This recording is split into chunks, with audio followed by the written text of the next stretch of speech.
Et salut internaute, ça me fait super plaisir d'être là avec toi aujourd'hui. Et le sujet, c'est ça. Alors aujourd'hui, on va parler de multiculturalisme et plus particulièrement du fameux multiculturalisme canadien. Une vidéo que j'avais déjà fait par le passé, mais il est plus que temps de la réactualiser, surtout avec l'actualité qu'on a en ce moment un petit peu partout dans le monde et des esprits conservateurs au niveau essentiellement de la politique gouvernementale, qui sont en plein essor, je te dirais, à l'heure actuelle, qui ont le vent en poupe très clairement.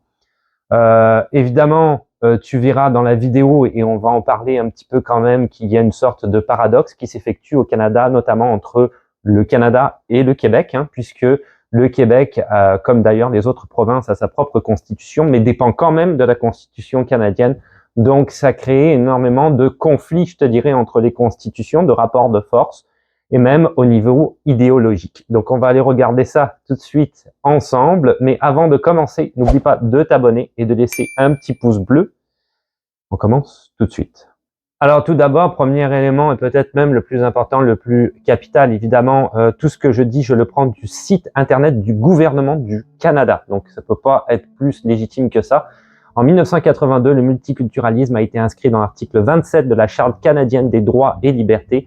La loi sur le multiculturalisme canadien a été promulguée quelques années plus tard. En 1988, le Canada a été le premier pays au monde à inscrire sa politique sur le multiculturalisme dans une loi lorsque le Parlement a adopté la loi sur le multiculturalisme canadien. Donc si on lit entre les lignes, c'est une loi qui est constitutionnelle.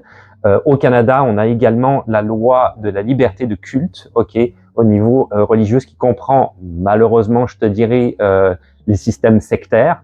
Par exemple, Raël a le droit effectivement au Canada d'avoir son propre mouvement, donc les Raéliens. Donc des fois, il y a peut-être quelques dérives qui sont effectuées au niveau des sectes, et c'est un petit peu difficile à cause de la liberté de culte d'aller le prouver, mais quand évidemment c'est prouvé et qu'il y a abus, notamment financier et psychologique, en ce moment-là, au Canada, c'est comme tous les autres pays, il va s'opposer à ce phénomène-là. Mais dans les faits, on est dans le multiculturalisme canadien, donc ce que je viens d'expliciter, et évidemment la liberté de culte. Alors moi, ce que j'aime énormément, si tu veux, dans le multiculturalisme canadien, c'est cette idée d'équité, comme quoi toutes les cultures sont des cultures qu'on va accepter au Canada et qu'on va incorporer à notre propre culture canadienne, qui elle-même est un melting pot de cultures au pluriel. Qu'est-ce qui donne comme définition du multiculturalisme au niveau de la loi donc constitutionnelle? Reconnaître et préserver le patrimoine culturel des Canadiens et Canadiennes, promouvoir la participation entière et équitable, ce que je viens de dire, des individus et des communautés de toute origine à l'évolution de la nation et à la structuration de tous les secteurs de la société, aider les individus et les communautés de toute origine à éliminer les obstacles à leur participation à la société. Ça, c'est vraiment, vraiment bien. On ne peut pas, si tu veux, à cause de ton origine ou à cause de tes orientations sexuelles ou même de tes croyances religieuses, indiquer comme quoi tu n'aurais pas accès, par exemple, à tel poste dans tel emploi. Ça serait contraire à la Constitution et à cette fameuse loi sur le multiculturalisme. On voit tout de suite sous-jacent ici qu'il y a un problème avec le Québec. On va revenir après là-dessus. Faire en sorte que la loi s'applique également et procure la même protection à tous sans négliger la protection des individus et la reconnaissance de l'importance de chacun. Alors pour citer quelques petits exemples, si tu veux, par rapport à ça, au niveau effectivement du multiculturalisme canadien, déjà au niveau des langues parlées, il faut quand même dire que sur le territoire, 20% des gens parlent en français, 56% parlent en anglais et 23%, c'est quand même assez important, parlent d'autres langues. Mais ce 23%-là, ce que le Québec a souvent tendance à oublier, même s'ils parlent une autre langue, quand même maîtrisent le français ou l'anglais, voire des fois même les deux, et parlent jusqu'à 3 langues. Donc, il y a des gens qui viennent par exemple d'Inde, qui continuent à parler leur dialecte, ou de Chine, ou de certains autres pays, si tu veux. Il n'y a, d'Ukraine, d'Europe de l'Est, etc. Il n'y a aucun souci avec ça. Évidemment, le Québec, lui, tombe là-dessus en parlant du fameux recul du français, mais ça ne veut pas dire que parce que tu es un Chinois d'origine, par exemple, que tu es entièrement intégré à la société québécoise, que tu ne parles pas ou que tu ne maîtrises pas le français. L'un ne veut pas dire l'autre, ok? Et il y a uniquement 1,8% de gens qui sont allophones sur 40 millions d'habitants, c'est vraiment très peu. Ça veut dire des gens qui ne maîtrisent ni l'anglais ni le français effectivement. Mais pour ces gens-là, des efforts sont faits. D'un côté, il y a la francisation, donc on va te donner des cours en français et l'anglicisation également, ou en anglais, partout au Canada, pour faire en sorte que tu maîtrises une de ces deux langues, au moins pour pouvoir te débrouiller en société. Donc déjà, au niveau du fameux faux recul du français, si tu veux, au Québec, je voulais revenir là-dessus, c'est quand même relativement important. Également, toujours par rapport au multiculturalisme, tu vas trouver énormément d'exemples dans la vie quotidienne, ici, au niveau de la société canadienne, que ce soit les quartiers dans les grandes villes, on va littéralement avoir un quartier chinois, même un petit quartier indien, quartier italien, etc. Différents types de quartiers, des fois c'est plus ou moins grand, ça dépend des villes, mais c'est quand même vraiment, vraiment cool de voir ça. La bouffe aussi, c'est con à dire, mais au niveau des restaurants, il y a réellement, si tu veux, des cultures qui se sont intégrées littéralement à la culture canadienne, des gens qui connaissent ça depuis tout le temps. Si je pense à la Casa Grecque, par exemple, qui sont des restaurants qui proposent de la bouffe un petit peu quand même évoluée, style Amérique du Nord, mais d'origine grecque. Ça c'est rentré dans les mœurs. Énormément de personnes âgées, par exemple ici, vont à la Casa Grecque le week-end, c'est leur sortie depuis longtemps, c'est pas récent. Si je pense à Amir pour les kebabs, par exemple, qui est une chaîne, par exemple, de restaurants rapides, fast-food, où tu vas avoir des kebabs, des shish taouk, etc. Et c'est très très bon, j'adore ça. Ça, encore une fois, c'est rentré carrément dans la culture canadienne. Donc, moi, souvent, je prends l'exemple de la bouffe parce que la bouffe, c'est vraiment l'exemple typique du fait du mélange, du melting pot de culture, si tu veux. Mais tu vois que ça peut aller quand même très très loin. On va trouver d'ailleurs des mosquées un petit peu partout ici. C'est absolument pas problématique. Au contraire, les gens ont le droit d'exprimer leur religion. Ça fait partie de la loi constitutionnelle ici au Canada. Et de manière libre et éclairée, il n'y a aucun souci. Il n'y a pas, si tu veux, de guerre de religion ici. Au contraire, tout le monde s'apprécie.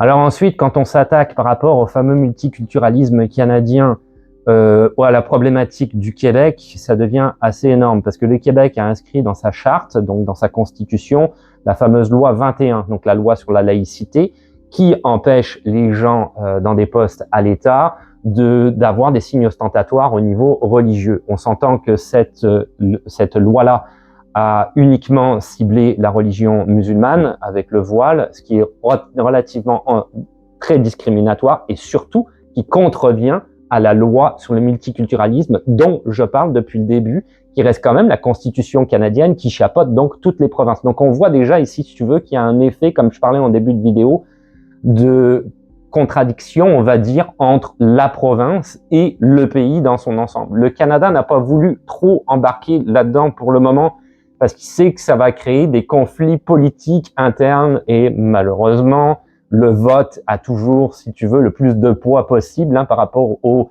décisions politiques. C'est très démagogique tout ça, donc c'est assez pathétique, si tu veux, je te dirais, entre guillemets.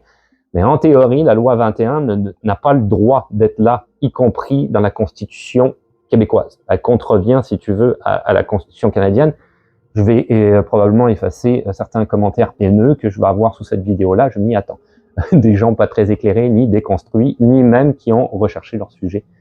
Parenthèse fermée, ils s'en vont vers la loi 94 au Québec, qui est l'idée de renforcer cette fameuse loi sur la laïcité. Et si tu vas partout ailleurs au Canada, des gens voilés, si je pense aux femmes voilées par exemple pour la religion musulmane, puisque c'est réellement ça qui est ciblé ici, il y en a partout, dans des postes, des fois même très importants au niveau du gouvernement, et ça n'a jamais posé ni un défi, ni un problème à qui que ce soit. Donc c'est réellement, si tu veux, une solution qui a été trouvée à un problème qui n'existe pas dans la société québécoise pour créer des divisions entre les gens et faire en sorte de pouvoir être réélu après parce que l'électorat massif du gouvernement en place, la CAQ, mais aussi du Parti québécois, qui est l'autre parti qui a le vent en poupe, je te dirais, est massivement raciste. On peut pas dire autrement. Pas d'autres mots. Alors, encore une fois, toujours par rapport au Québec, quand tu es migrant, tu dois passer un fameux test des valeurs démocratiques, et donc comme quoi tu vas pouvoir t'associer aux dites valeurs québécoises, qui, encore une fois, ne sont pas très axées sur le multiculturalisme, loin de là, on est plus dans l'homogénéité, c'est-à-dire, l'homogénéité des boomers, on ne va pas se mentir, il n'y a pas d'autre terme, quelque part, qui dirigent le pays et qui ont une seule et même idéologie dont je viens de parler dans le segment juste avant, si tu vois ce que je veux dire. Encore une fois, ça ne fonctionne pas parce que le Québec, il fait partie du Canada, et le Québec, quand tu vis au Québec ici, tu le verras, tu vas trouver des gens de toute culture, de toute orientation sexuelle ou même croyance religieuse, des gens de partout. Donc, et c'est ça le Canada. Donc, tu ne peux pas faire passer un test des valeurs démocratiques qui ne correspond pas aux valeurs démocratiques du pays en question. Ça ne fait aucun sens, surtout quand tu commences à décortiquer le texte et que tu vois certaines questions qui sont dirigées. Il y a peut-être une ou deux questions qui effectivement sont un petit peu normales. Tu ne battras pas ta femme. Bon, ok, parfait. Mais en même temps, je trouve ça un peu comme discriminatoire comme question parce que ça sous-entend que les autres personnes sont sous-évoluées en venant ici au Québec et ne savent pas ce genre de choses. En tout cas, je tire un petit peu, si tu veux, dans tous les sens, mais tu l'as compris, par rapport au multiculturalisme, par rapport à cette idée-là de melting pot, ce fameux test est complètement contrevenant à cette loi, encore une fois. Donc ça ne devrait pas s'appliquer. Pour le Québec, je terminerai avec ce fameux faux recul du français, hein, donc comme quoi, effectivement, il y a un gros taux d'immigration, qu'à cause de l'immigration, je reprends le discours du gouvernement, le français est en perte de vitesse, et du coup, l'anglais, voire d'autres langues, au pluriel, prennent le dessus par rapport au français, et donc ça va être, si tu veux, l'étouffement, quelque part, de la culture québécoise à cause de ça. C'est entièrement faux, c'est complètement faux à 100%. La première raison qui en est très simple, c'est que quand tu arrives ici, tu es obligé d'inscrire tes enfants à l'école française, francophone, au Québec. Tu n'as pas le choix, il n'y a aucune autre solution. Tu ne peux pas les inscrire à l'école anglophone, même si des écoles anglophones existent, c'est uniquement l'école francophone. Donc même si les parents sont allophones, comme je le disais en début de vidéo, c'est-à-dire qu'ils ne maîtrisent ni l'anglais ni le français, mais une autre langue, ils ont énormément de mal à se débrouiller, les enfants, eux, vont parler français couramment. D'abord, les enfants, ça apprend vite, premièrement. Et puis, deuxièmement, s'ils veulent pouvoir évoluer dans la société ici au Québec, faire des études, aller chercher une formation, ça va être uniquement en français. Les seules personnes qui peuvent aller à l'école anglophone ici au Québec sont les gens qui ont des parents anglophones, ok, qui sont nés au Québec et pas à l'extérieur du Québec, qui eux, effectivement, peuvent, s'ils le souhaitent, inscrire leur enfant dans une école anglophone. Mais il faut qu'ils soient nés au Québec, il faut qu'ils soient anglophones. C'est les deux anglophones, ils peuvent être bilingues, mais il faut qu'ils soient anglophones. C'est les deux, si tu veux, et qu'eux-mêmes aient été à l'école anglophone avant. Donc, c'est les seules prérogatives pour pouvoir aller à l'école anglophone. Donc, tu verras tout de suite, d'ailleurs, qu'au Québec, il n'y en a pas tant que ça, des écoles anglophones. Bien sûr qu'elles existent, mais il n'y en a pas tant que ça. Il y a beaucoup de Canadiens, par exemple, qui viennent d'autres provinces, qui veulent inscrire qui s'installent au Québec, mais qui veulent inscrire leur enfant à l'école anglophone. C'est leur droit. Ils ont le droit de faire ça. Certains même viennent juste travailler dans la province, hein, pendant X nombre d'années, puis ils retournent, donc ils veulent, voilà. Tu auras compris, il y a différents types de cas de figure, mais pour les immigrants, ce n'est pas le cas. Donc il ne peut pas, et c'est impossible, avec l'immigration, y avoir un recul du français, c'est impossible. Quand le gouvernement se penche sur Montréal en disant, regardez, les gens disent bonjour, aïe, évidemment, Montréal est une ville touristique. Il y a énormément d'Américains, il y a énormément de gens qui viennent d'autres pays au pluriel, qui sont uniquement des touristes et qui n'ont pas, si tu veux, l'ambition d'apprendre le français pour 2 semaines de vacances. On va pas leur en vouloir, quelque part, si tu vois ce que je veux dire. Donc oui, évidemment qu'il y a quand même beaucoup d'anglophones, surtout l'été, quoi, pendant les festivals. Ce n'est pas, si tu veux, relatif de ce que est réellement la population, notamment à Montréal, même si à Montréal, effectivement, il y a un quartier anglophone, des anglophones existent aussi, mais il reste quand même en minorité au Québec, il faut vraiment le souligner. Et voilà, c'est tout pour aujourd'hui. Donc c'était cette vidéo sur le multiculturalisme. Moi, j'adore le multiculturalisme canadien, je le vis chaque jour, je trouve ça formidable. Je suis pour le multiculturalisme canadien et contre la laïcité, surtout la manière dont il a été institué dans la Constitution canadienne. Il n'y a aucun problème, c'est bien respecté partout dans les provinces en majorité. Il y a des petits dérapages, mais il y en a toujours partout des petits dérapages. On parlera pas des petits dérapages des racistes, hein, je veux dire, eux c'est des gros dérapages. Donc, des cons, comme je le dis tout le temps, il y en a partout. Il y en a partout, des cons, ça c'est certain. Mais tu peux pas te baser sur une minorité ou sur l'action d'une personne pour généraliser sur l'ensemble des gens qui appartiennent à la même communauté. C'est complètement incohérent.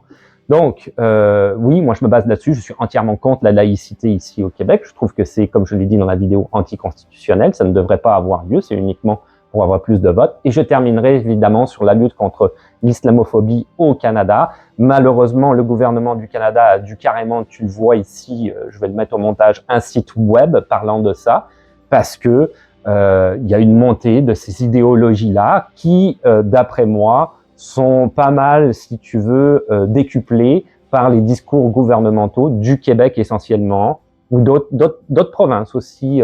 Il y a certaines provinces, la Colombie-Britannique, il n'y a pas longtemps, j'étais assez déçu, a tenu un discours un peu, je trouvais, conservateur, extrême également.